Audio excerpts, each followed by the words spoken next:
6 months ago, I had $400 in my savings account. That's it. $400. And I remember checking it on a random Tuesday and feeling this weird mix of embarrassment and panic because I make a normal salary. I don't have some wild spending problem. And yet somehow $400 was all I had to show for years of trying to save more. 6 months later, that same account had $10,000 in it. And I want to be upfront with you right now. This wasn't about willpower. It wasn't about cutting out coffee. It was one specific decision made in month one that did almost all of the heavy lifting. I'm going to walk you through exactly what that decision was, month by month, number by number. But first, let's talk about how rare this actually is. Right now, the average American is saving about 3.6% of their income. 3.6%. To hit $10,000 in 6 months, depending on your income, you're often looking at something closer to 20 or 30%. That's not a small gap. That's basically a different financial system running in the background of your life. So this video isn't a tip, it's the system. Let's talk about why this is so hard for almost everyone. Because I don't think people fail at saving for the reasons they think they do. 42% of Americans have less than $1,000 saved. Nearly half couldn't cover a surprise $1,000 bill if it landed on them tomorrow.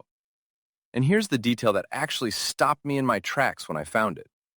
When you ask people what amount of savings would make them feel secure, the median answer is $10,000.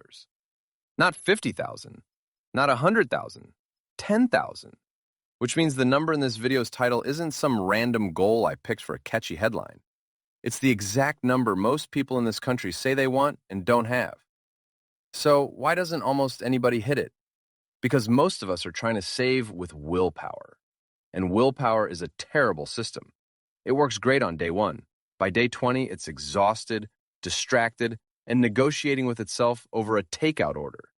If you've ever felt like a failure because you know you should save more and just don't, I want you to actually let go of that for a second. Because it's not a character flaw. It's a broken system. And broken systems don't get fixed by trying harder inside them. Let's rewind for some context, because there's a moment in recent history that proves this isn't about personality at all. Back in April of 2020, the U.S. savings rate spiked to almost 32%, the highest ever recorded. People weren't suddenly better with money.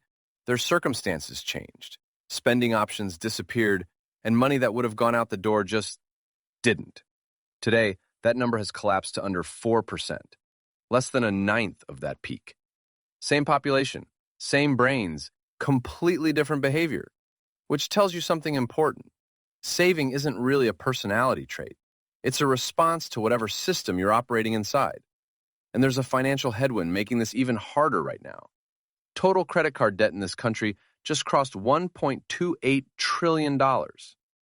The average person carrying a balance owes almost $8,000. At an interest rate north of 20%. That's about $1,600 a year, disappearing into interest, before a single cent of it goes anywhere useful. So before I even get into the plan, I want to be honest about something most videos like this skip. If you're carrying high-interest debt, that has to be part of the conversation, and I'll come back to exactly how in a minute. Okay, here's the actual mechanism, and this isn't something I invented. It comes from a study that, honestly, changed how I think about saving completely. Researchers set up a program where employees could commit, in advance, to automatically increasing their savings rate every time they got a raise. Not right now, later, in the future. And here's what happened. The people who joined that plan increased their savings rate from 3.5% of income to nearly 14% over about 3 years. That's roughly 4 times more savings. Same people, same jobs, same paychecks. The only thing that changed was one setting. Let me explain why that works, because it sounds almost too simple. When you ask someone to cut their spending right now today, it feels like a loss. You're taking something away that they already have and are used to. But when you ask someone to commit a portion of a raise they haven't received yet, there's no loss to feel. Future you is making the decision, and future you is a much more generous, much more rational person than present you standing in line at a coffee shop at 8 in the morning. That's the entire trick. Move the decision earlier, before the money ever feels like yours. So here's how I actually applied that. $10,000 over 6 months breaks down to about $1,667 a month. around $385 a week, $55 a day. And the moment I saw that daily number, my first instinct was exactly what yours probably is right now: panic, and a mental scan of my budget looking for $55 a day to cut. That instinct is the trap. Because cutting $55 a day out of daily spending is brutal, unsustainable, and honestly, kind of miserable. That's not what I did. Instead, I automated the money before I ever saw it. Every paycheck, a set amount moved to savings the same day it landed. Before rent, before groceries, before anything. And here's the part that made the biggest difference. Any money that wasn't part of my regular paycheck, a small year-end bonus, a tax refund, one freelance project I did on the side, all of it went straight into that account at 100%. Not 50%. Not, I'll save some of this. All of it. Because I never budgeted around that money in the first place. So I never actually felt it disappear. Let me show you the difference this makes with a simple comparison, because this is where it gets interesting. Imagine two versions of the same person. Both get an unexpected $400 a month raise.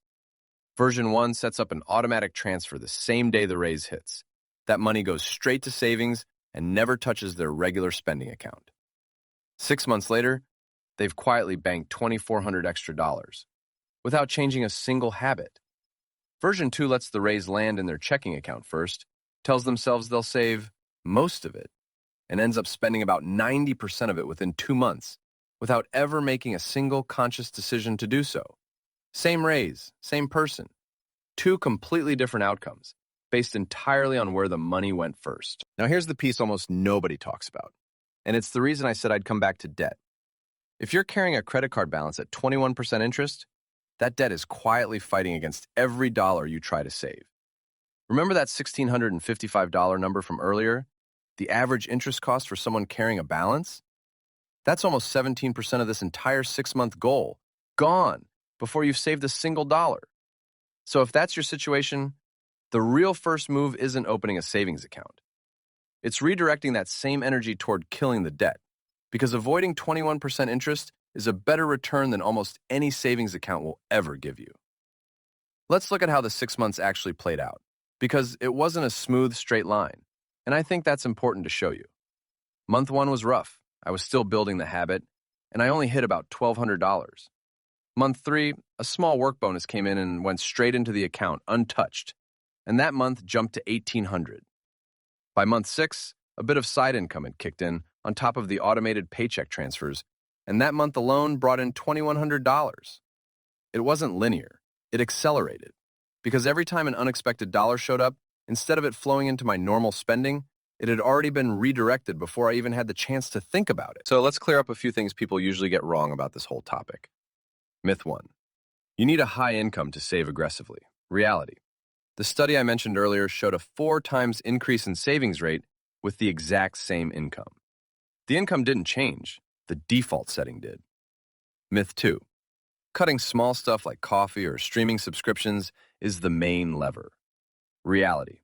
Those add up slowly, and they're exhausting to maintain. Automating windfalls and reducing one major fixed cost does far more, far faster. Myth 3. Willpower is what separates good savers from everyone else. Reality. The same people saved 4 times more, not because they suddenly developed more self-control, but because the decision was made for them, automatically, in advance. Myth 4. You should always save before paying off debt. Reality. Not if that debt is charging you 20% interest. In that case, the debt payoff is the savings account, in disguise. Where does this go from here? Here's the part that worries me a little, but also makes this system feel more important, not less. Costs keep climbing.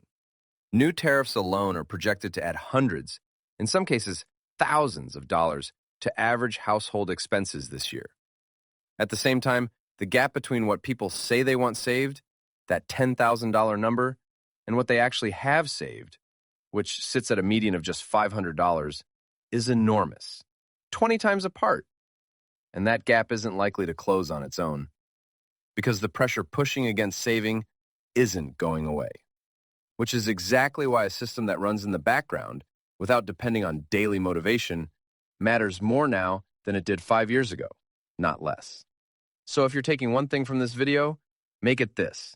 Set up one automatic transfer today, timed to the day your paycheck lands, before you see the money in your regular account.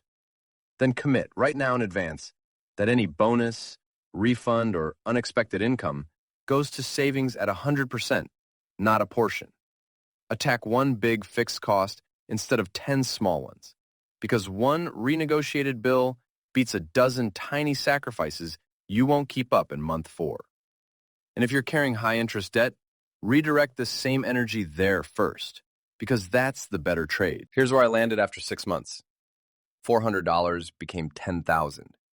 And when I look back at it honestly, it was never really about becoming a more disciplined person. It was about making sure the decision to save happened automatically, before daily life ever got a chance to talk me out of it. That's the whole method, not more willpower, a better default. So tell me, what's your 6-month number? Have you ever actually tried automating it? And if you have, what happened when you did? Put it in the comments. I read every one of them. And I genuinely want to know if this is something you're going to try.